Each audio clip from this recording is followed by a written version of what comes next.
হয়, ভয়াবহভাৱে বৃদ্ধি পাইছে গোলাঘাট জিলাত কোভিড সংক্ৰমণ, যাৰ প্ৰতি লক্ষ্য ৰাখি গোলাঘাট জিলাৰ উপায়ুক্তই দুদিন, আজি আৰু অহা কাইলৈ দুদিন সম্পূৰ্ণ লকডাউন ঘোষণা কৰিছে ইতিমধ্যে। আৰু তাৰ প্ৰতি লক্ষ্য ৰাখি আচলতে সকলোৱে ইতিমধ্যে লকডাউনৰ সঁহাৰি দিয়া পৰিলক্ষিত হৈছে।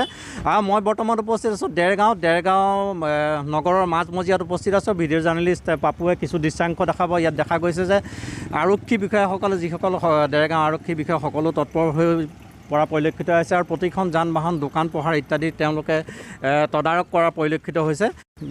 যিহেতু গোলাঘাট জিলাত কোভিড সংক্ৰমণ বৃদ্ধি পাইছে আৰু যদি চোৱা যায় আজি গোলাঘাট জিলাৰ লগতে যোৰহাট জিলাও আজি সম্পূৰ্ণ লকডাউন ঘোষণা কৰা হৈছে।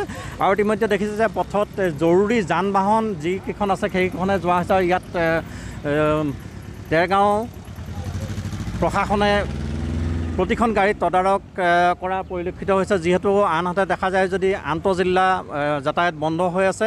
আৰু এটা কথা ক'ব পাৰি যে গোলাঘাট জিলাত যোৱাকালি আৰু দেওবাৰ আৰু সোমবাৰে কিছু হ্ৰাস পোৱা পৰিলক্ষিত হৈছে।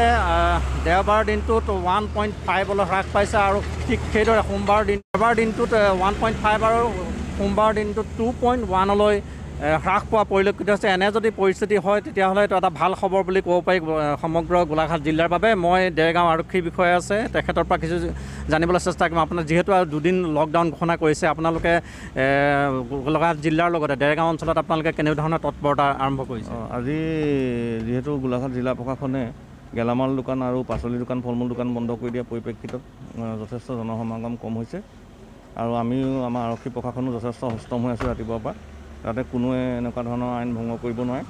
আৰু যিসকলে কৰিব তেওঁলোকৰ ওপৰত আমি আজি কঠোৰ ব্যৱস্থা গ্ৰহণ কৰিম।